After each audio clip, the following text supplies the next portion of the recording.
Hey guys, bringing you July's market update and breaking down all the stats, showing you guys exactly what's happening and why our market may be at a plateau. Here we go. All right guys, so the first graph that I want to show you guys is kind of what has unfolded over the last 30 days. And I like to start here because it shows us kind of where we are right now. So over the last 30 days, we've saw 2,642 homes come on the market. That's new listings. Now, in previous episodes, we've been talking about how new listings are surpassing pendings and sold, and that continues this month. We're seeing more inventory than actual sales happen. However, the big difference that we're starting to see now is that our new listing inventory has kind of plateaued. We're seeing it actually more in line with last year's numbers. So the 2,600 homes coming on the market, that's very similar to what we saw throughout last year.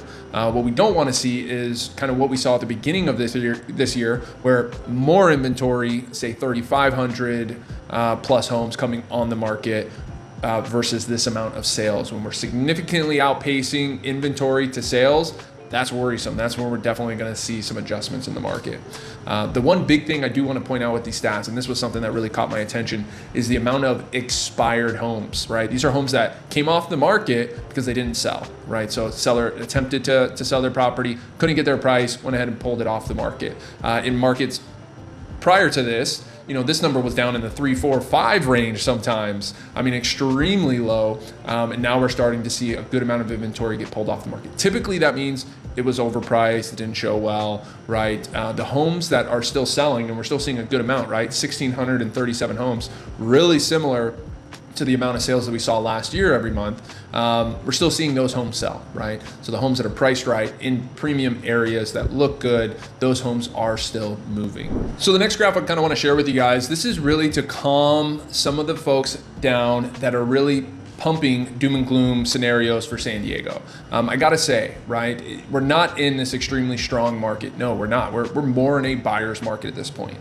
Technically, by national standards, we're in a balanced market. But since San Diego is a little bit different, we're a high turn rate, lots of sales, typically an appreciating market. I will say that we're more in a buyer's market, even though the national standard would say that we're in a even market. However, it's not all doom and gloom. We're actually, this is really encouraging. When I look at the stats compared to last year to this year, we're right in line with what we saw last year. And last year we saw homes appreciate, not much, but around 4%. And so we're right in line with those numbers. The big difference here is the first, I want to say half of this year, we saw a good amount or more inventory come on the market than we saw last year. Now we're seeing that level out. We're seeing similar number of listings come on. Sellers probably caught on, hey, I can't just throw my property up for a high price and get it. We have to be more strategic about it. We have to be kind of that next to sell home. Buyers are sitting on the sidelines, taking their time. So they're doing their homework, and they're just not going to overpay for houses right now. So sellers are kind of catching wind of that, and they're probably staying put, right? And these numbers are kind of showing us that when we're seeing actually lower amount, or we're starting to see new listings start to drop down, which is encouraging. That'll balance out our market into a similar number that we saw last year. That's encouraging. That's showing us that, hey, sales are going to continue to happen at this rate. Not what we would like them to be, but still, there's still a good amount of homes selling, and we'll see the market kind of balance out from this point on. So this graph right here is really showing us, appreciation, or I should say depreciation, and where the market is kind of heading, guys. So the first thing I want to point out is year over year trend. We are starting to see prices come down, but it's not all that much. This year we've seen prices come down just a fraction, right? 0.2%. Now, if you look month over month from last year to this year, yes, we are down 6%. However, I think this trend will continue through the year at a slower rate. I'm predicting that we'll see at the end of the year probably around a 1 to 3% depreciation in home values across San Diego, but not all that much, right? Some people are in other markets, they're touting that we're seeing 5-10% depreciation in those markets. Probably not going to see that here based on all the numbers that I'm seeing. The other thing that we're seeing is, yes, days on market has increased. Of course, that comes with more inventory, less demand, and then we're seeing percentage of percentage of price received versus listing price, and sure enough, that has decreased a little bit too, but we're still at 98.4%. So people are still getting close to their asking price, if not at their asking price, and but they are starting to negotiate down a little bit. And sure enough, 1.7% down from the listing price is what we're seeing. That's probably where we're going to see values end up at the end of the year, coming year-over-year trend. Now, guys, one of the questions I always get is what's going on with mortgage rates and when are rates going to come down? Ultimately, we did think rates would come down sooner than this. However, we are starting to see a little bit of a trend. We saw the bond market pick up over the last couple of weeks. We've seen interest rates come down about 1/4 to 0.5%. So we are trending in the right direction. The one big move that we're waiting on is the Federal Reserve to start lowering rates, and that'll give some confidence back into the market, and we'll probably see rates start to adjust at that point. I will say I don't just take my kind of knowledge into consideration here. I want to make sure I'm researching all the analysts out there, and sure enough, we're seeing a lot of the analysts throw out a 6% mortgage rate by the end of the year.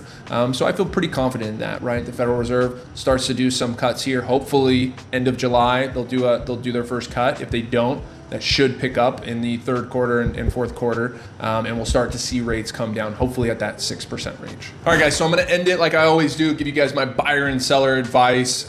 Here it is, my buyer and seller advice for the month of July. For all my buyer clients out there, you can go negotiate.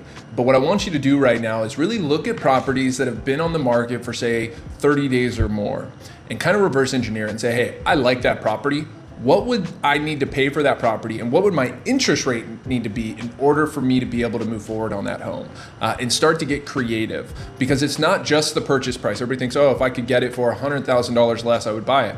But what about the mortgage payment? And could we maybe negotiate with that seller to do a 2-1 buy down, where the seller would buy down your interest rate 2 full percent the first year and 1% the second year, and then you refinance later on to get that lower rate when, say, rates get down into the 4 or 5% like they eventually will.